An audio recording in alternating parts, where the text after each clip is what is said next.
Hi friends, doctor మూర్తి plant వరల్డ్కి స్వాగతం. చూస్తున్నారుగా వీడియోలోని కలుషిత జలాలు ఏ రకంగా పోతున్నాయో. ఈ కలుషిత జలాలు ఫ్యాక్టరీలు మరియు కర్మాగారాలు, గృహ సంబంధమైన ఇంటి సంబంధమైన మురుగు ద్వారా ఈ కాలువల నుండి తిరిగి చుట్టుపక్కల ఉన్నటువంటి నీటి తావులైన సరస్సులు మరియు కాలువలు, నదులను చేరుతున్నాయి. ఈ వీడియో హైదరాబాద్ మహానగర పరిసర ప్రాంతాల్లో తీసిన వీడియో.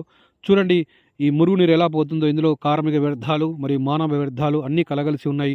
ఒక నురుగు లాంటి పదార్థం తయారైంది. కనీసం ఇందులో బయాలజికల్ ఆక్సిజన్ డిమాండ్ శాతం ఎక్కువగా ఉంది. ఆక్సిజన్ లెవెల్స్ చాలా తక్కువగా ఉన్నాయి. మరి అంతేకాకుండా చుట్టుపక్కల కనీసం ఈ నీళ్ళలో అక్వాటిక్ ప్లాంట్స్, నీటి మొక్కలు కూడా ఏమీ లేవు.